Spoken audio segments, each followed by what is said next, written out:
Oi, minha gente querida. Quando eu entrego nesse formato, vocês já sabem, né? É o que eu posso fazer, eu tô entregando o que eu consigo. E, na verdade, nesta semana em especial, eu tô bem sobrecarregada, né? Esse é o motivo principal. E o segundo motivo é que esse jogo ele é um pouco mais enxuto. Ele pode ser entregue assim, não precisa de superprodução, tá? Olhando para ele, eu primeiro preciso considerar o ponto do qual a gente parte. O que a gente vem fazendo nas 2 últimas semanas? A gente vem realizando esse movimento, né, significado dentro da mitologia grega, na verdade está presente em várias mitologias, que é esse movimento de descida e subida do mundo das sombras, descida e subida das reflexões, dos processos de interiorização,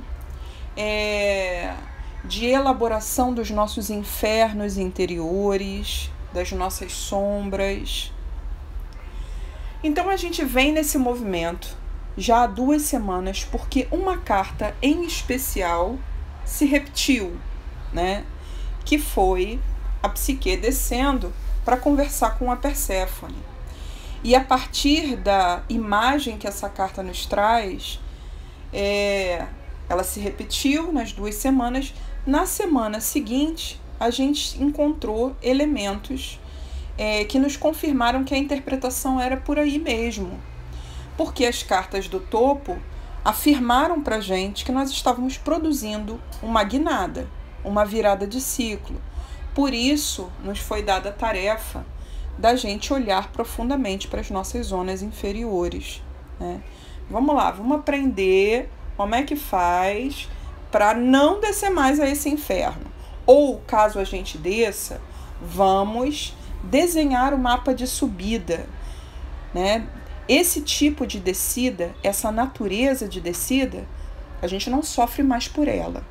Na primeira semana, o jogo foi muito taxativo em nos dizer, primeira semana, né, dessas 2 aqui de descida ao mundo das sombras. Na primeira, o jogo foi muito taxativo em nos dizer que a gente estava descendo por um motivo.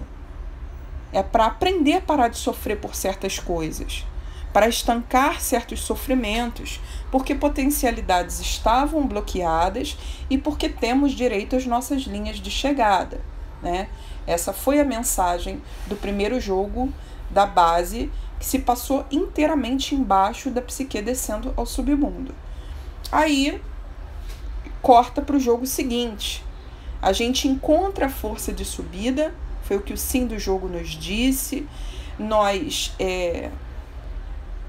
entenderíamos algo sobre não sermos impostoras, impostores, com o mago no não. A razão do jogo aconteceu, o porquê do jogo era a própria Psique descendo ao inferno, carta 8 de copas que se repetiu. No topo do jogo, mais 2 arcanos maiores. Portanto, 5 cartas e 4 arcanos maiores, né, no jogo passado. Então, no topo, Roda da Fortuna e a Sacerdotisa. A Sacerdotisa é quem a Psique foi encontrar.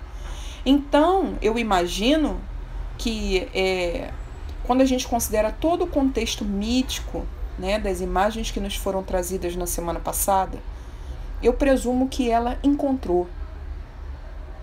Quando a mulher que ela foi encontrar, que é a rainha do submundo, está no topo desse jogo, ainda mais acompanhada da Roda da Fortuna, eu vou entender que a gente encontrou uma sabedoria maior, que reside no nosso subterrâneo e que nos ajuda a mapear o nosso inferno. Ela ajuda a gente a entender os nossos fantasmas, ajuda a gente a se entender num nível mais profundo. É a grande mestra do inconsciente, é a sacerdotisa. Saindo do lado da Roda da Fortuna, o que ela quis nos dizer? Que ela estava nos ajudando a virar um ciclo. Era para a gente encontrar com ela mesma. Com ela mesmo, né? E aí O jogo desta semana traz o quê? Vamos lá. 5 minutinhos de revisão e entramos finalmente no jogo desta semana. Uma mensagem que tá me angustiando há dias e não sai de mim, parece que tá meio entalada. Olhando para esse jogo, eu não sei definitivamente se a gente saiu mesmo do território sombrio. Eu acho que sim, tá? Eu acho que sim. Mas eu não posso afirmar. Esse jogo se passa de novo embaixo de uma imagem, um retrato da psique sofrida. Só que já não é mais o 8 de copas. Aqui já é o 6 de copas. No 6 de copas não tinha sacerdotisa nenhuma, não. Ela estava perdida, triste, arrasada, porque Eros foi embora. O casamento dela se desfez. Ela estava casada com um deus. O pacto entre eles envolvia, né, a promessa de que ela seria muito feliz. Ele faria tudo por ela. Mas ela nunca poderia ver o rosto dele. E aí essa situação insana, obviamente, foi quebrada. Obviamente que ela foi lá, né, num arrobo de curiosidade, e viu o rosto dele enquanto ele estava dormindo, descansado, enquanto ele não estava invisível. E ele percebeu o movimento e foi imediatamente embora, deixando ela sozinha. Ela traiu o pacto. Ela desfez o laço. Ela precisava ver o rosto do cara. É impossível a gente continuar se relacionando sem ver o rosto da pessoa. Então, é nesse momento em que se quebra essa fantasia, essa idealização da relação, não só da relação, mas de toda a vida afetiva. E também é o momento em que o nosso coração se parte por outros motivos. Ou que a gente enxerga o rosto de determinadas pessoas, né? E isso reconfigura um determinado cenário. Nós estamos no passo depois de Psique ter visto o rosto de Eros, que por sua vez é o passo antes dela se encontrar com Afrodite, fazer um pacto com Afrodite. Então a gente está no momento em que a mocinha ainda é profundamente ignorante de si.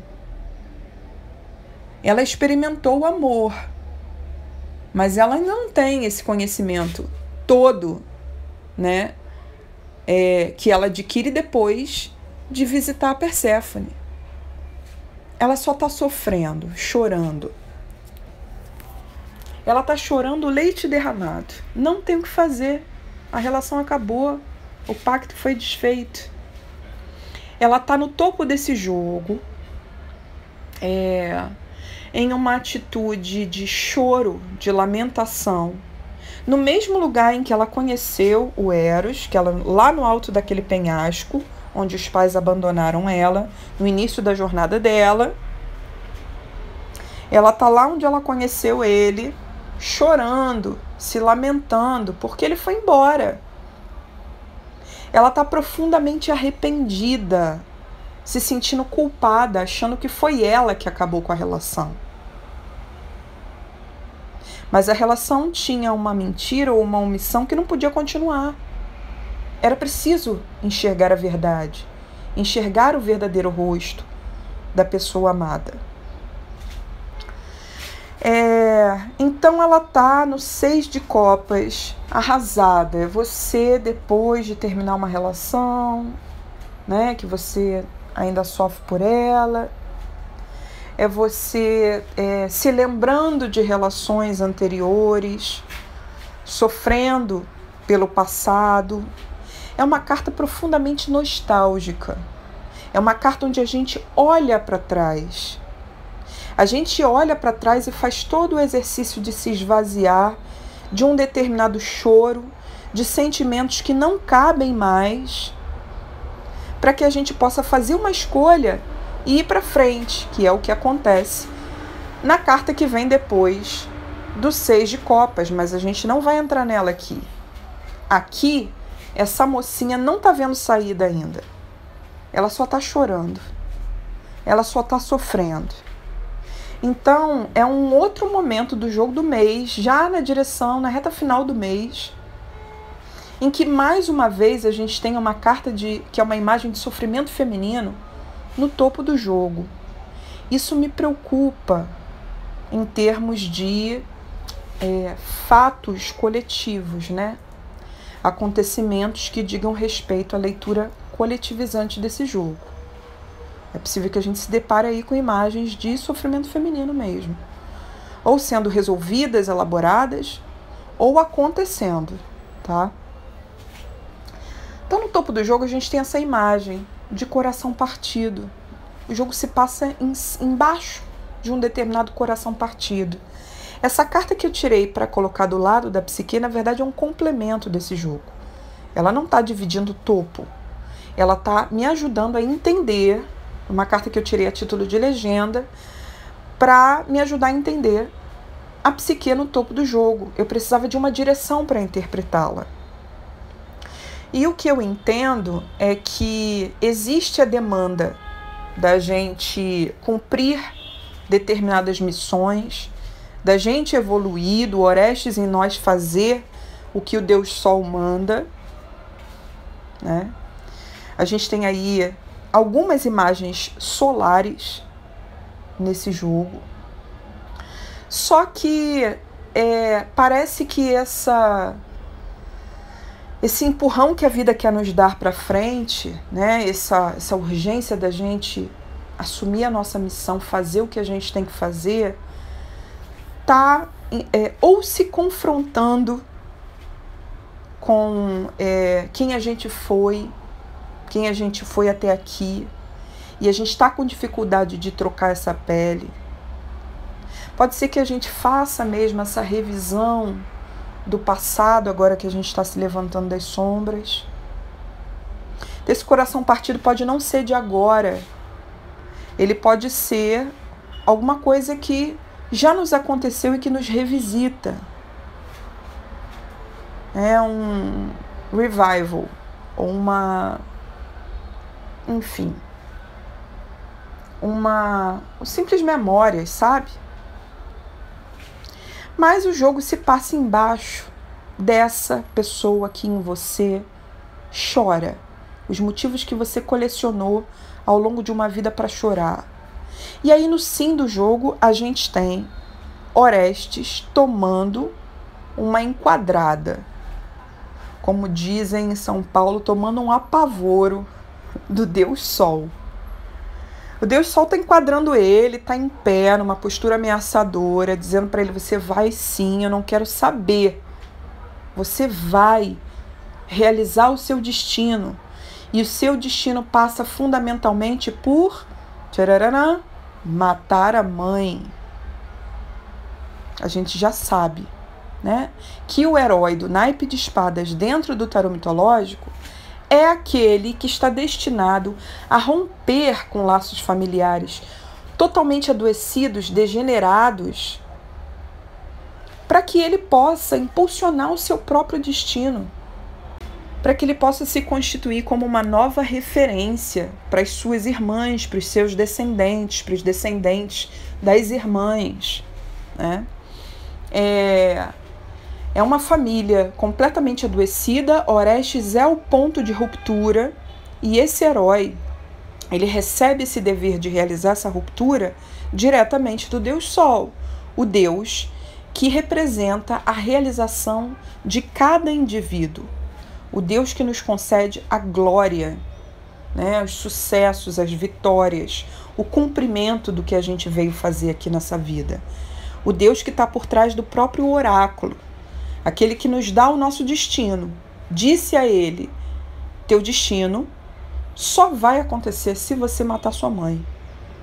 Então, quando o herói Orestes, quando a gente tira alguma carta relacionada a ele, a gente está situado em algum momento dessa jornada aí em que ele precisa matar a própria mãe. Qual é o recorte desse mito que fala no sim? É essa enquadrada do Deus Sol. Deus Sol falando para ele, você vai fazer isso. Sua mãe matou seu pai já vinha cometendo muitos crimes, né? Seu avô, seu tio, avô, tua família toda fodida.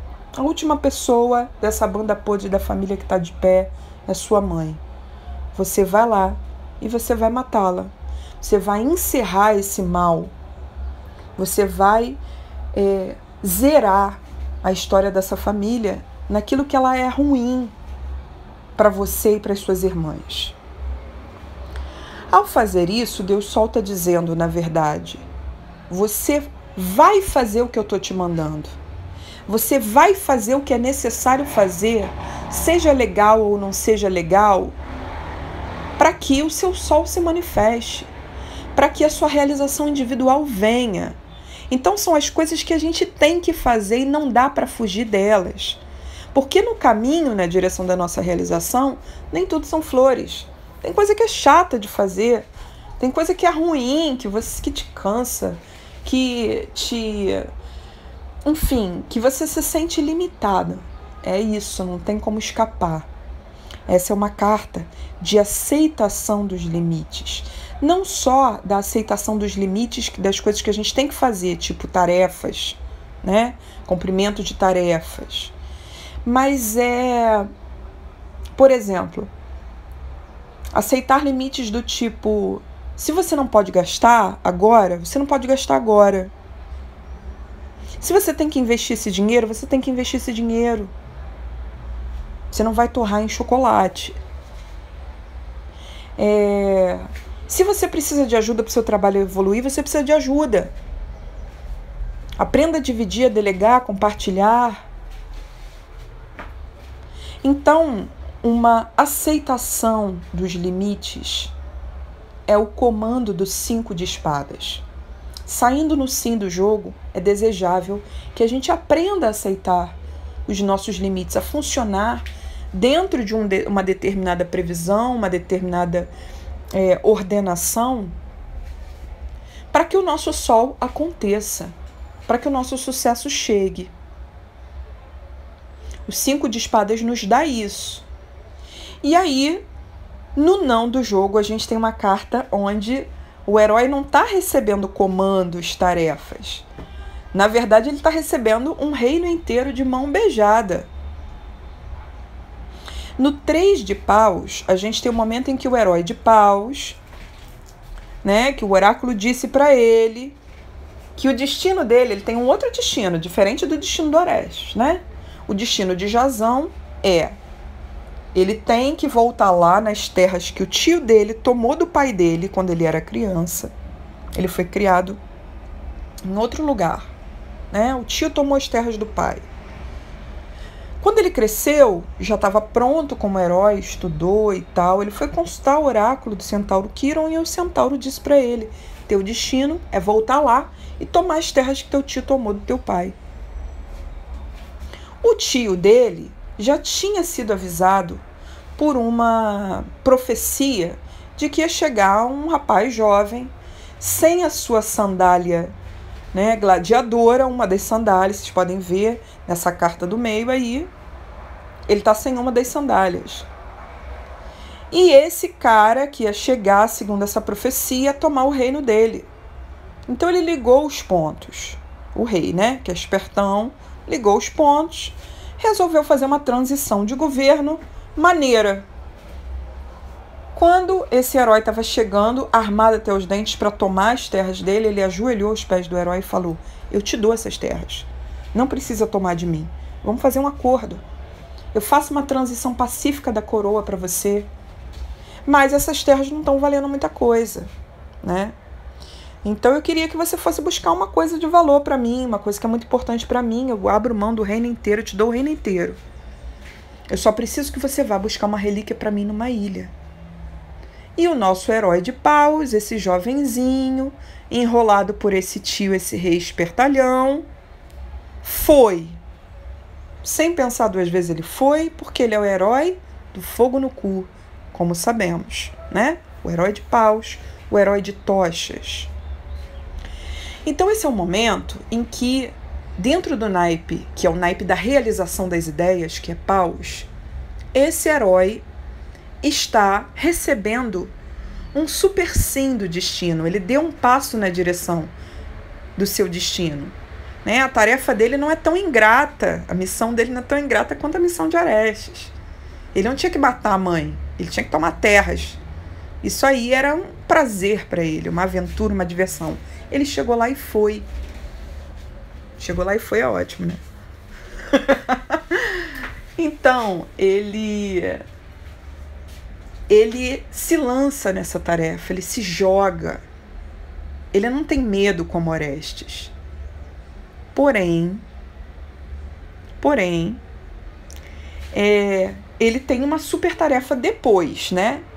Então, esse é um momento em que o caminho mostra pra gente, a gente apostou numa ideia, a gente deu um passo inicial na direção de coisas que a gente quer realizar, de ideias que a gente tem, de coisas nas quais a gente acredita.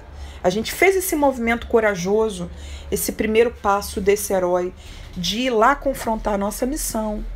Só que essa carta tá no não, né? E aí quando a gente chega lá, o que acontece? A vida mostra para você, é por aqui sim. Vem por aqui, tô te mostrando, tô te dando facilidade. Vou colocar um rei ajoelhado diante de você, para você ver que é por aqui.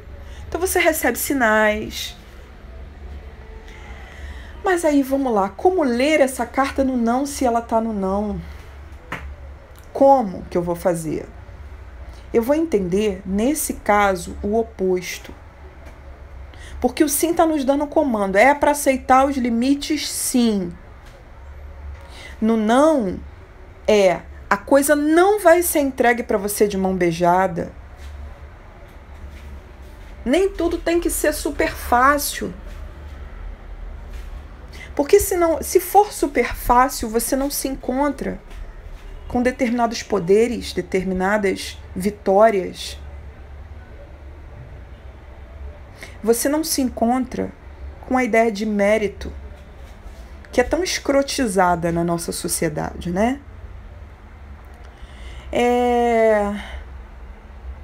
E aí tem um detalhe a respeito do não do jogo, tá? É uma carta onde a gente também não pode fazer o papel do rei de sair entregando as coisas com facilidade, não. Não é pra gente sair abrindo a nossa casa. Não é pra gente sair entregando tudo, todo o nosso ouro pros outros. Não é pra gente ficar facilitando muito para quem acabou de chegar. Tá bom? Vamos tomar um pouco de cuidado com isso. É uma atitude muito de abertura, de entrega, essa carta 3 de paus. E aí ela tá no não. Vamos observar isso e fechar um pouquinho mais, tá? O 3 de paus é uma carta da hospitalidade, é uma carta das visitas, né? É um cara recebendo um forasteiro no seu território. Esse forasteiro está se tornando o novo proprietário desse território. E são as apostas iniciais que dão muito certo, são os sinais que a vida nos dá de é por aqui mesmo, vem por aqui. A resposta que a gente recebe favorável do destino por ter apostado num caminho. Só que tudo isso está desfavorecido, não está acontecendo, está bloqueado ou está do avesso, porque essa carta está no não. Então a gente tem que observar esses aspectos, né? E principalmente no que diz respeito a entregar nosso reino, esse jogo diz não. No porquê do jogo, a gente tem uma carta maravilhosa, solar, a mais solar dessas 3 da base, que é uma carta onde o herói do naipe de ouros está sendo coroado, mas não é coroado pelo grande público, não é coroado pelo próprio rei, é um coroado para dentro. É como se ele tivesse chegado a um lugar dentro de si onde ele percebe o ouro dele. Ele sabe que ele chegou a um certo lugar de si mesmo. Ele sabe que dentro dele existe esse potencial de prosperar. Existe algo de muito valioso a doar, a entregar para o mundo. Então ele está satisfeito consigo. Talvez ele ainda não esteja rico, né? Se ele quiser parar agora, ele pode. Porque ele reúne todas as ferramentas para uma determinada realização material. Mesmo que ele ainda não tenha terminado de realizar, está tudo aí na mão dele. Então esse sentimento de orgulho de si, de satisfação consigo, com seu próprio trabalho, isso está significado no 9 de ouros, que está no porquê desse jogo. Vamos lá, o 9 de ouros é o herói Dédalo, né? E aí ele passou por muitas vicissitudes nesta vida. Ele começou a vida dele, né, botando o dom dele para jogo, ganhando dinheiro, sendo um arquiteto, um construtor renomado, começou a fazer sucesso, mas cometeu um crime, matou uma pessoa por inveja, deixou que a pobreza interior dele tomasse conta quando ele estava prosperando, deu um tiro no pé. E aí perdeu tudo, foi à lona, ficou em situação de rua, até que uma guinada veio e mudou a vida desse cara. Ele começou a trabalhar, ele foi encontrado, né, no meio do nada, da rua, de uma feira. Ele foi identificado por um rei, o rei Minos, o rei mais próspero da região. Bateu o olho nele, reconheceu ele. Você é o Dédalo, o que você está fazendo aqui, cara? Você é bom demais pra estar na rua, vem aqui, vem trabalhar no meu reino. Deu uma segunda chance para ele. Ele começou a crescer lá dentro, passou por enredos inacreditáveis dentro daquele reino, prosperou, reconstruiu a vida dele toda, reconstruiu o sentido de prosperidade, voltou a ser o cara que doa, que entrega, se afastou do passado sombrio onde ele cometeu um crime. Dédalo está absolutamente ressocializado, firme na sua própria vida, com muito orgulho do lugar onde ele chegou dentro de si, no 9 de ouros. Então é uma carta de imenso alto valor, de imensa autossatisfação. Essa carta traz o Dédalo vestindo um manto dourado. E aí tenho feito questão de lembrar, né, que neste ano a gente teve duas super imagens que se manifestaram nos fatos da semana em 2 vezes que o Dédalo saiu, com um intervalo de 15 dias. Na verdade foi assim, uma semana ele saiu no 9 de ouros, na semana seguinte não, e na outra semana saiu. O que estava acontecendo nessa primeira e nessa terceira semana em que ele saiu? A Fernanda Montenegro, na primeira semana, e o Gilberto Gil, na terceira semana, foram empossados, na verdade, na Academia Brasileira de Letras. E eles usam um fardão que originalmente é tecido com fios, né, de ouro, tem um negócio assim. E aí eles até se recusaram a utilizar a mão de obra desse alfaiate que faz um fardão caríssimo para os imortais da BL, e adotaram um modelo mais modesto. Então, assim, para mim, em todos esses anos de laboratório, foi a manifestação mais extraordinária dessa carta. Foi nas semanas exatas em que eles saíram. É a mesma roupa, é um traje de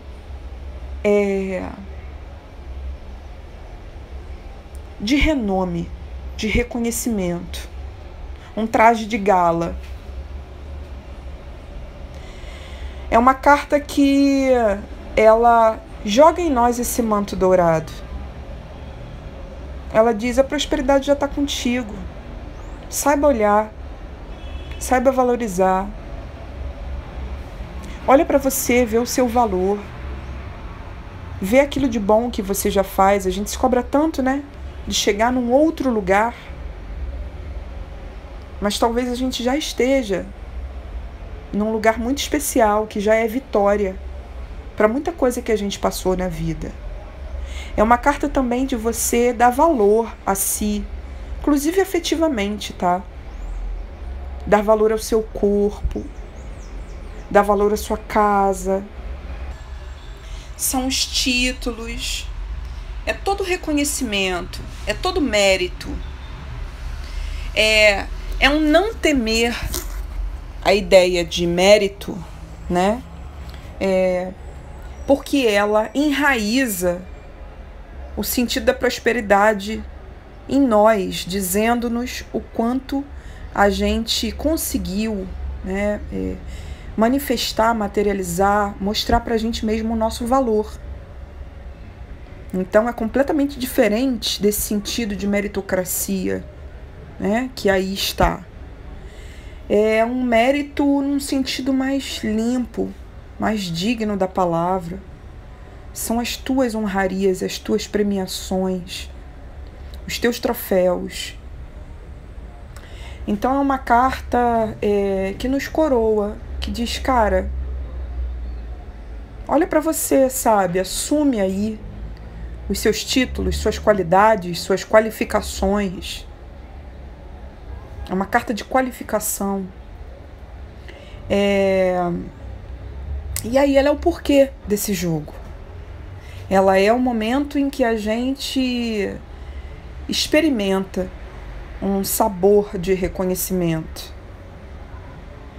Eu acho que o jogo da base está dizendo que a gente precisa acessar esse orgulho de si, né? Esse orgulho de si, essa autossatisfação, seja em qual campo da vida for, mas uma satisfação, né, mesmo consigo, assim, como um ponto de partida para você realizar, para você, e também como um fim em si, como, cara, que bom que você já chegou até aqui. Isso justifica o jogo, isso é o porquê do jogo. E eu acho que o jogo quer que a gente aceite essas condições do Deus Sol no sim, que a gente aceite os limites, que a gente aceite que é isso que tem que ser feito para a vida evoluir, é isso que tem que ser feito para a gente chegar onde a gente tem que chegar. Essa aceitação dos limites solares, da ordem solar, né, dos comandos da nossa realização, de realizações maiores, muitas vezes inibindo a nossa satisfação mais imediata, né? Inibindo aquilo que você quer mais aqui e agora, para que você possa construir uma satisfação mais em longo prazo, né? Uma satisfação mais duradoura. Então eu acho que o jogo da base, ele está dizendo que essa aceitação dos limites, né, aquilo que não está sendo nos dado de mão beijado, é exatamente isso que constrói o 9 de ouros, cara. O 9 de ouros é você sentir o deleite, a delícia do seu mérito na boca. E aí no topo do jogo, olha que estranho, essa mocinha tá chorando. Todo esse jogo aí que quer nos fazer encontrar com o nosso mérito, ele se passa embaixo de uma moça que tá chorando. E ela tá chorando pelo passado. Por um passado que não volta. Ela está nostálgica. É uma despedida. Eu acho que essa guinada que a gente vem produzindo, né, como eu disse no jogo da semana passada, e é um jogo também que está situado dentro de uma leitura para o mês, que é uma leitura de revolução afetiva, de transformação, de limpeza afetiva, de compreensão das dores, das mágoas, da nossa braba interior, né? Para que a gente possa se abrir a relações melhores. Então, é a segunda vez que a gente é contemplado, a terceira vez que a gente está sendo contemplado por uma imagem onde a mocinha de copas está no topo do jogo, sofrendo. O jogo se passa embaixo do sofrimento dela. Antes foi o sofrimento da descida ao inferno, né? Os constantes abandonos de si, mas também a importância da gente perceber as explicações mais profundas, menos conscientes para as nossas ações, para as nossas sucessivas descidas a certos sofrimentos, enfim. Essa primeira imagem de sofrimento da mocinha de copas saiu no jogo das 2 últimas semanas. Agora a gente está lidando com uma outra imagem do sofrimento dela, onde ela foi abandonada, ela viveu uma ruptura afetiva, ela se sente arrependida, culpada, porque rompeu certos acordos, ela viu o verdadeiro rosto da pessoa amada, ela entendeu algo que não tem volta na fantasia que ela tinha na cabeça dela. A fantasia foi rasgada. É o momento em que a ilusão foi quebrada. É uma carta de coração partido? É uma carta de coração partido. Na verdade, o que acontece essa ilusão é quebrada no 5 e quando a gente vai para o 6, a gente vê o pranto dela. Ela está chorando sem parar. Por quê? Porque o passado não volta. Porque não dá para restaurar o que foi quebrado. Não dá para colar os caquinhos da ilusão. Não dá para desver. A gente chegou a um novo nível de consciência. Mas antes é preciso fazer alguma coisa com esses sentimentos, esse choro acumulado, com os sentimentos que a gente não aproveita. O que a gente faz com isso? Eu ainda estou cheia de afetos. Essa era acabou, mas os afetos dessa era ainda estão em mim, circulando em mim. Então ela chora, ela bota para fora. Esse é o momento de elaboração desse tempo que não volta. Se nós estávamos produzindo uma guinada, virando um ciclo no jogo da semana passada, parece que agora o nosso lado mais mortal, né, mais frágil, que tem direito às suas fragilidades, precisa se esvaziar. Quando essa carta sai num jogo, ela pode dizer que a gente está presa a uma versão passada nossa, presa a quem a gente foi, com dificuldade de trocar de pele. Ela pode dizer também que a gente pode estar experimentando algum tipo de arrependimento, querendo que as coisas fossem como eram antes e com dificuldade de admitir o novo tempo que chega, né? Ela pode trazer momentos de choro, de liberação de emoções. E às vezes ela diz que você tem mesmo que resgatar, que voltar, acessar certas partes suas, ou certas pessoas que você já foi, outros tempos seus. Você tem que voltar lá, se reconectar, olhar para trás mesmo, para elaborar, para fazer um determinado exame, uma determinada organização íntima, para que você possa seguir em frente. E aí eu pedi uma carta extra, né, uma carta complementar, para direcionar o sentido interpretativo do 6 de copas no topo do jogo. E aí veio uma outra carta de espadas, que é a carta do 7 de espadas, que é o momento em que essa ordem aqui do Orestes, né, que o Orestes recebe do Deus Sol no sim, é o momento em que ele está indo cumprir essa ordem. Ele está entrando no castelo, onde a mãe, que é uma rainha, né, tá vivendo com seu amante, ela com o amante, eles mataram o rei, que é o pai do Orestes, né? E, portanto, deram um golpe de estado, estão vivendo no castelo. E o Orestes precisa, né, entrar no castelo com o máximo cuidado, com toda a esperteza, toda a estratégia. É uma carta que às vezes nos coloca em situações meio duvidosas até, né? Onde a gente precisa ser esperto, onde a gente precisa agir naquele modo os fins justificam os meios. Mas, de qualquer forma, é uma carta dos ossos do ofício. É uma carta do tem que fazer, tem que cumprir a missão. É a carta do corte. E é uma carta também onde a gente precisa agir com malandragem, com esperteza, com senso de sobrevivência. E é também a carta onde ele vai romper com a mãe.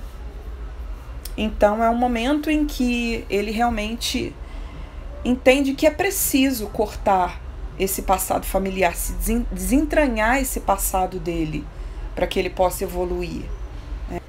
E aí, que orientação essa carta está me dando para que eu possa ler o 6 de copas com mais propriedade, uma forma mais definitiva? Não que ele não possa se expressar de maneiras diferentes na vida, né, de diferentes pessoas, mas a mensagem geral que eu tenho que trazer aqui eu acredito que seja de que a gente vai chorar mesmo pelo esvaziamento de um tempo que está indo embora. Essa ruptura, né, do 7 de espadas é uma ruptura muito necessária. Sem ela, a gente não evolui. Sem ela, a gente não vai para frente. Às vezes isso pode significar algo muito próximo mesmo do mito do Orestes, né? É um momento em que a gente rompe com certas referências familiares para se construir, se entender de uma outra maneira no mundo, mais leal a quem a gente é de fato. De qualquer maneira, o motivo desse choro aí é o fim de um tempo, é a necessária ruptura. Eu acredito que a psique no topo do jogo está chorando a despedida de uma era, está chorando quem ela foi, está olhando para trás e vendo o que ela leva consigo das muitas que ela foi, né? O que ela deixa para trás. Enfim, eu acho que é esse o sentido geral do jogo. Uma ótima semana pra gente. Acho que foi. Quando eu vi a psique no topo chorando, eu imediatamente pensei, ai meu Deus, será que a gente já vai perder o primeiro jogo? O jogo de estreia na Copa. Mas enfim, é isso. Não deve ser isso não, né? Boa semana pra gente. Um beijo.